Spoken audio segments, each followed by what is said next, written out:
पाकिस्तान की फिल्मी दुनिया का चमकता हुआ नाम अनवर रफी आज जिंदगी के एक नहायत नाजुक मरहले से गुजर रहे हैं।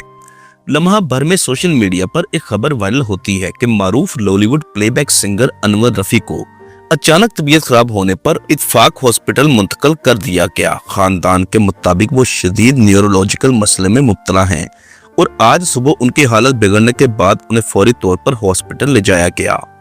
अभी डॉक्टर मुसलसल उनकी निगरानी कर रहे हैं, जबकि घर वालों ने उनके चाहने वालों से दुआओं की अपील की है। ये खबर जहां के खानदान के लिए सदमे का बाइस बनी, वहीं पर उनके लाखों मदाबी बेचैनी में मुब्तला हैं, जिन्होंने अनवर रफी की आवाज पर अपनी जिंदगी के कितने ही मौसम गुजारे हैं। अनवर रफी का ताल्लुक पाकिस्तान के उस घराने से है जहां मौसीकी लहू में दौड़ती है। वो गुलकार एम.एस. नागी के साहबजादे हैं, जिनमें खुद भी पाकिस्तान मौसीकी में एक मुनफरद मुकाम बनाया। यूं फन अनवर रफी को विरासत में मिला, मगर हकीकत ये है कि फनून लतीफा में विरासत सिर्फ चिराग दिखाती है, रास्ता खुद बनाना पड़ता है। अनवर रफी ने रास्ता अपनी मेहनत, लगन और मुसलसल जदोजहद से बनाया। अनवर रफी साहब का झुकाव बचपन ही से भारतीय लेजेंड सिंगर मोहम्मद रफी साहब की जानब था। उनकी गायकी, नरम उतार चढ़ाव और जज्बाती इजहार ने अनवर रफी के दिल पर गहरा नक्श छोड़ा। इन्हीं की पैरवी में अनवर रफी ने अपनी आवाज को तराशा, निखारा और प्लेबैक सिंगिंग की दुनिया में कदम रखा। इस राह में वफा लुट जाए ना, प्यार करके जमानी पछताए ना, दिखला के झलक छुप जाओगे, तोड़ के चले तो नहीं जाओगे। अनवर रफी को फिल्मी दुनिया में बाकायदा मुतारिफ करवाने का एजाज पाकिस्तान के अजीम मौसीकार मोहम्मद अशरफ साहब को जाता है। उन्होंने 1984 को फिल्म तेरे घर के सामने में उन्होंने अपनी पहली बार आवाज का जादू जगाया। इस वक्त शायद किसी को अंदाजा नहीं था कि यही नौजवान आने वाले बरसों में बॉलीवुड की पहचान बनेगा। 1995 का वो साल था जब अनवर रफी साहब पूरे पाकिस्तान की जुबान पर आ गए। फिल्म का नाम था जीवा। मौसीकार मोहम्मद अरशद, जो एम अशरफ के साहबजादे थे, उन्होंने उनकी आवाज को ऐसा रंग दिया कि जानू सुन जरा पलके तो उठा पूरे मुल्क में गूंजने लगा।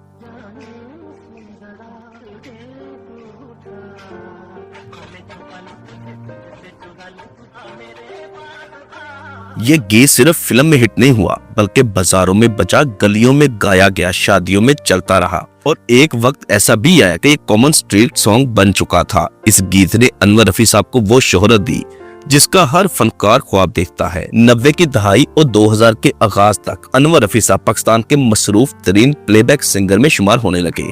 बॉलीवुड की फिल्में, प्राइवेट गीत, स्टेज परफॉर्मेंसेस और मुख्तलिफ शोज में उनकी आवाज धूम मचाती रही। मौसीकी के नाकदीन का कहना है कि अनवर रफी वो प्लेबैक सिंगर हैं जिन्होंने फिल्मी मौसीकी को उस दौर में सहारा दिया जब इंडस्ट्री बहरान का शिकार थी। उनकी आवाज का सुरीलापन, अल्फाज में एहसास और गाने का अंदाज बिल्कुल मुनफरद था। अनवर रफी साहब न सिर्फ एक बासलाहियत गुलकार बल्कि एक फनकार घराने के अहम रुकन भी हैं। वो मशहूर मौसीकार नजीर अली के दामाद हैं, यानी उनकी जिंदगी भी मौसीकी के रंगों से भरी हुई है। उनका मजाज नरम, गुफ्तगू में सादगी हमेशा उनकी शख्सियत की पहचान रही। इसी वजह से वो न सिर्फ फिल्म इंडस्ट्री बल्कि शोबिस के तमाम हलकों में इंतहाई काबिल एहतराम समझे जाते हैं। 2000 के बाद जब लाहौर में फिल्म साजी का सिलसिला कम होता गया, सिनेमा वीरान हो गए और फिल्म इंडस्ट्री बहरान का शिकार हुई, तो बहुत सारे फनकारों की तरह अनवर रफी के लिए भी मुश्किलात बढ़ गईं। मगर उन्होंने हिम्मत नहीं हारी। वो निजी महफिलों, रेडियो और मौसीकी के प्रोग्राम और स्टेज पर अपनी आवाज का जादू बखेरते रहे। ये साबित करते रहे कि असल फनकार हालात से नहीं हारता बल्कि वक्त को अपनी आवाज से बदल देता है। लेकिन आज हालत मुख्तलिफ है।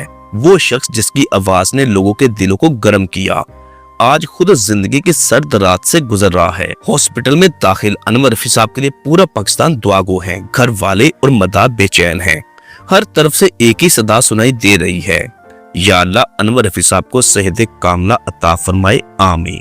अनवर रफी हमारी मौसीकी का सरमाया है। वो एक ऐसी आवाज है जिसने कई नस्लों को अपने सुरों में खुशियां दी। आज जब वो खुद मुश्किल में है तो हमारा फर्ज है कि उनके लिए हाथ उठाएं और कहें कि अल्लाह पाक उन्हें फौरी और मुकम्मल सेहत नसीब फरमाए, आमीन। दोस्तों, आपको अनवर रफी साहब का कौन सा गीत या गजल सबसे ज्यादा पसंद है, नीचे कमेंट बॉक्स में लाजमी लिखिएगा। और अगर आप हमारे चैनल पर नए हैं तो प्लीज इसको सब्सक्राइब और साथ दिए गए बेल ऑप्शन को भी प्रेस कर दें। शुक्रिया।